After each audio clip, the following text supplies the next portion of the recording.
Hi, today I continue to talk about emotional vampires based on the book of Albert Bernstein. Today's topic is three vampire types in one video. I will start with obsessive-compulsive type. So it means too much of good thing. Do you know anyone who drains you dry by working hard, being conscientious, always doing the right thing and expecting others to copy them?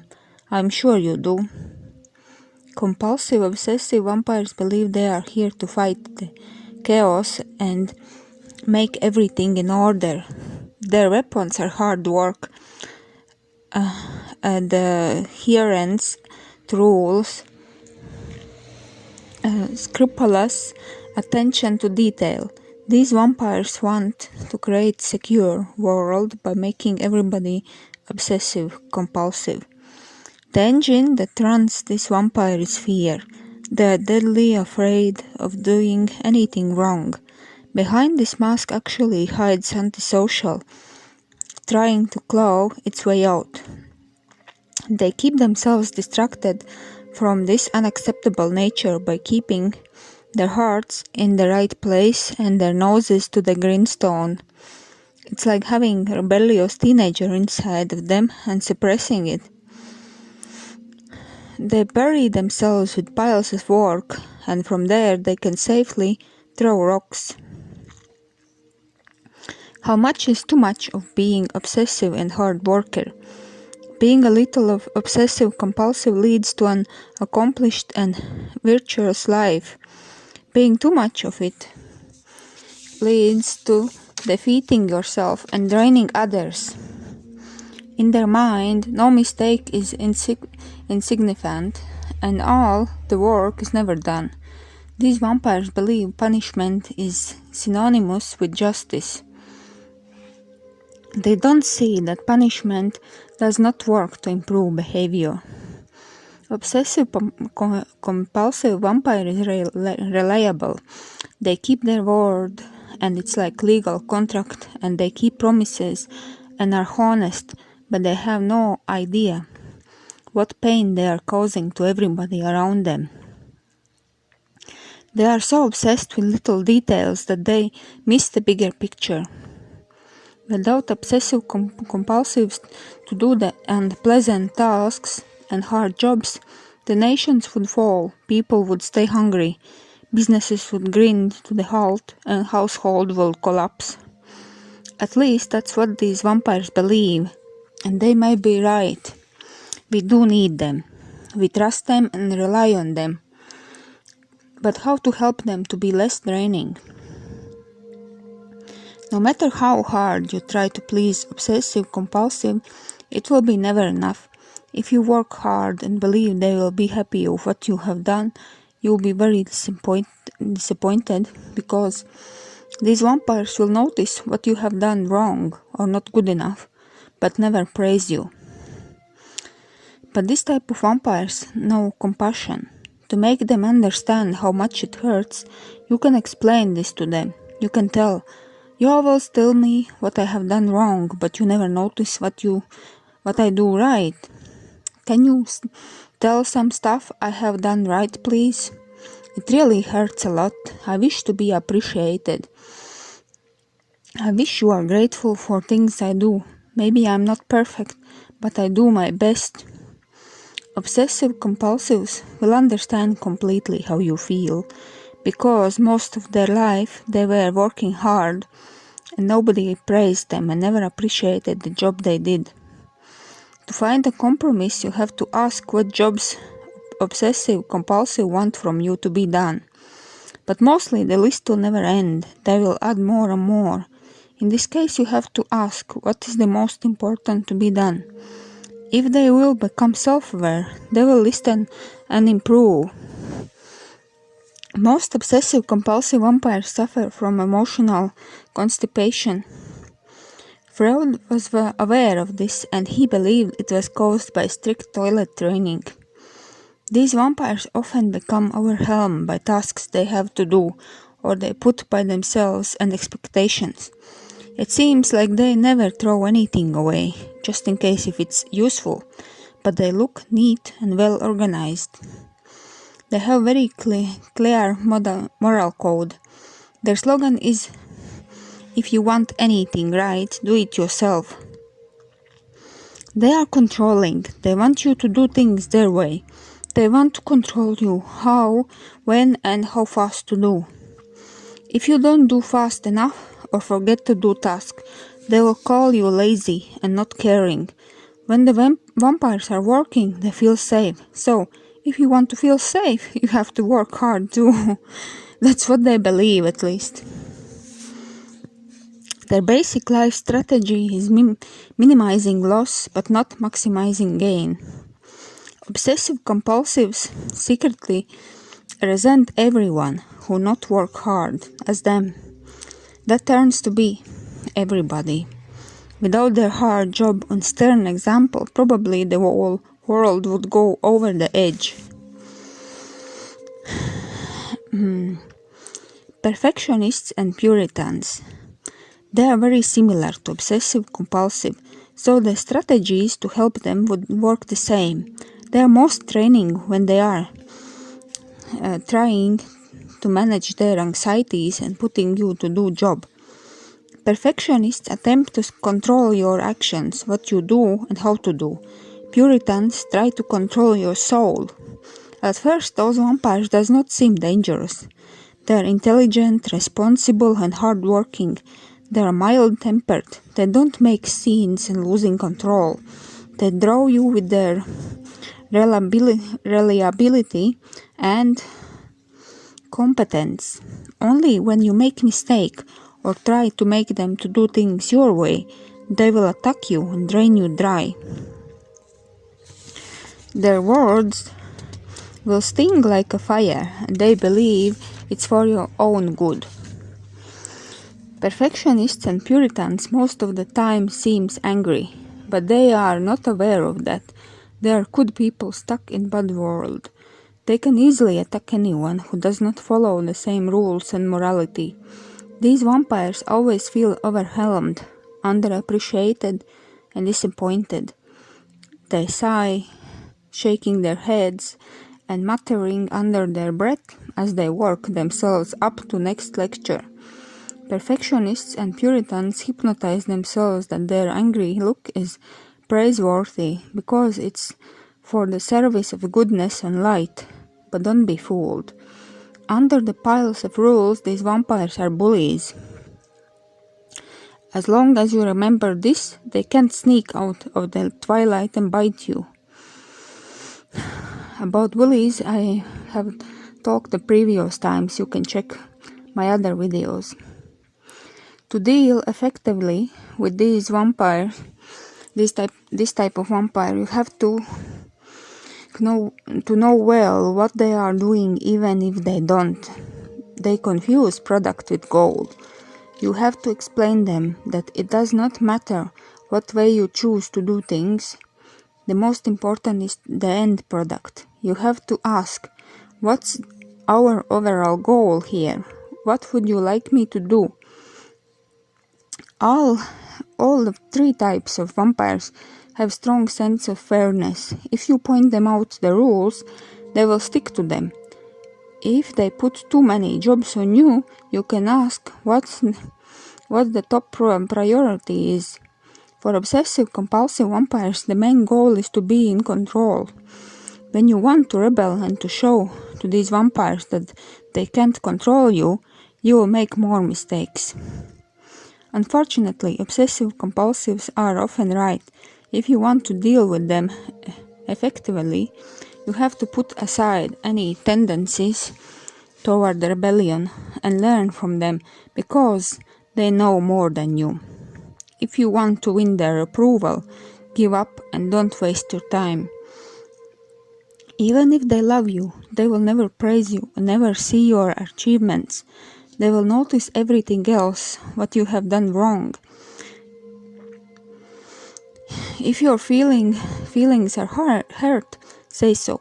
They will not notice it by themselves, but if you are pointing to their faults, They will feel justified to attack you and point out all what you did wrong. Their ability to notice details is helping them to see your every fault. Show some appreciation. You can be sure how hard they are with you, they are twice as hard on themselves. They are better than you, so accept it. Puritans are moral perfectionists.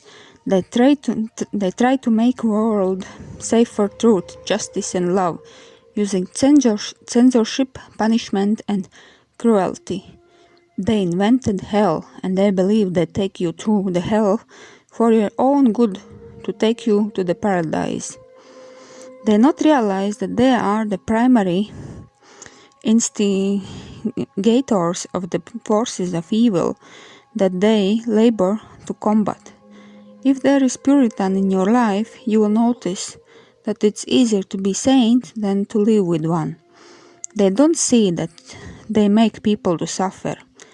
If they are annoying and punitive, they believe it's for your own good or for the good of humanity.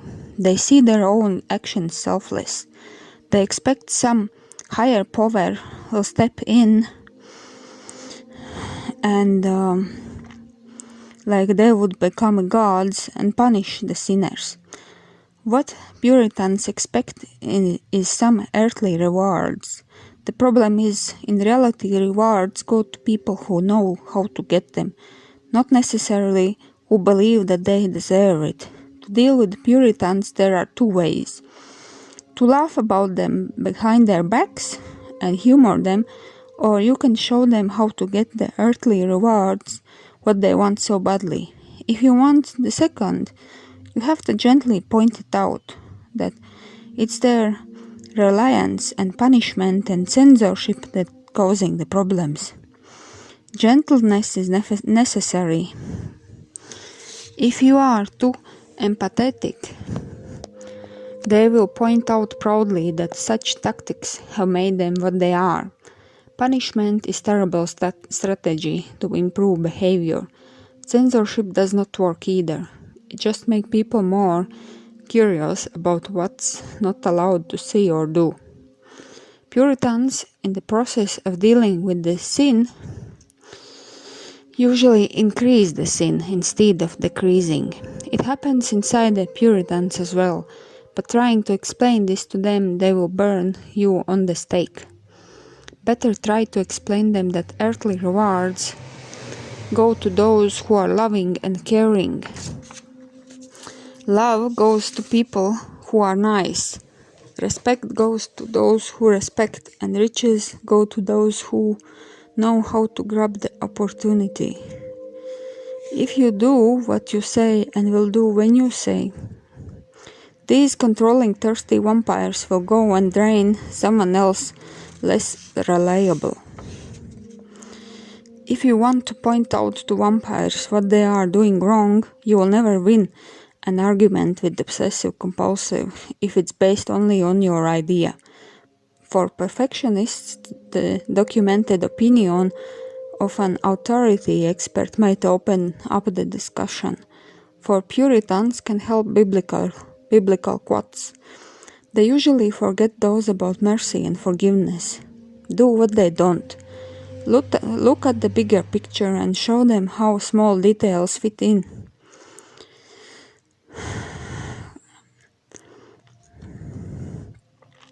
Keep in mind, there are multiple ways how to get until the target. Have a sense of humor about yourself. Use punishment only as last option. Obsessive-compulsive want you to pay attention to how hard they work, how much they work, and how well they do it. Don't be distracted by these, and don't be distracted by quantity or even the quality of their work. Pay attention to how relevant what they do is achieving the goal. Vampire favorite hypnotic strategy is scaring the hell out of you. They secretly enjoy the pain they're creating for you because they have hypnotized themselves into believing it's for your own good. But those vampires are not heartless. Sometimes you can break their hypnosis by telling them that they are unintentionally hurting you. If you try to convince them that they are hurting you on purpose, believe me, you'll regret it. Always remember, obsessive-compulsive vampires are trying to be a good people and do a good job. But they don't know how humans operate. They let their beliefs to control the things. You may help to make better choices by explaining the contingencies that are actually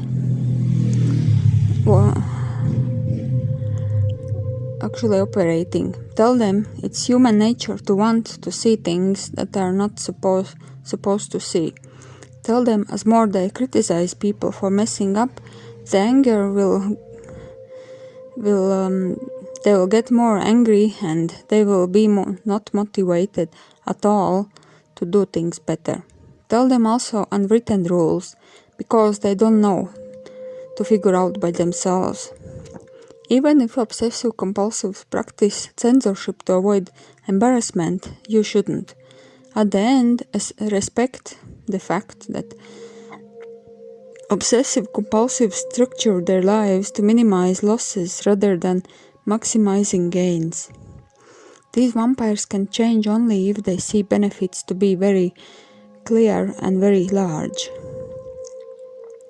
In their own mind, perfectionists and puritans are never wrong.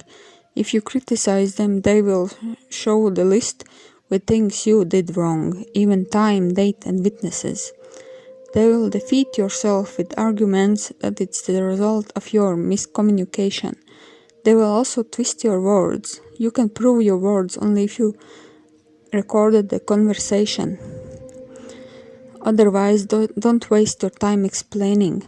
Don't use the same strategies what they do. Better ask questions. Why are you telling me this? What you would like me to do? Ignore the tantrums. Their words can sting like scorpions. If you know who you are, they can't hurt you. If you need their approval to maintain your self-esteem, then you are dead. Obsessive-compulsives are the world's taught audience. If you convince them, then probably you are right. If you feel the need to hide something from them, it's probably that you are wrong. These vampires can help you to be a better person, but it's your decision how good you wanna be. Therapy and self-help. The goal of the treatment is to help to move away from the fear and bad consequences as the prime mover in their lives and the lives of people around them. They should focus on big stuff, not sweat the small, and not make others sweat at all. The big stuff should be relationships, what they can destroy by trying to make those close to them into better persons. Anything what hurts Histronics will help an obsessive-compulsive and vice versa. Obsessive-compulsives can profit from techniques that seems for them silly or scary. And they should focus on expressing feelings and generally being positive. Know your top priority, not for the moment but whole life.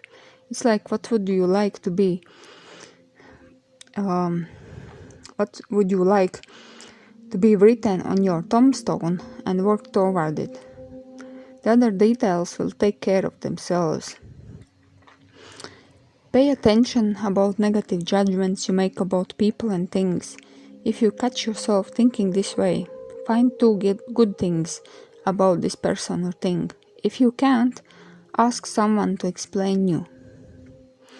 Spend little time every day just sitting and doing nothing. Learn some relaxation techniques, for example meditation, and practice it daily, especially when you think you are too busy. Define the final product you want from other people as clearly as possible and step back and let them do their best. Performance never improves if you stand over someone's shoulder. Let people to learn from their mistakes, not your lectures. Criticize only 1 day per week. The rest of days give them praise. Obsessive-compulsive love psychoanalysis and other process-oriented approaches. They can do it for years but never learn anything from that. That's is all for today. So see you next time. Thank you for watching or listening.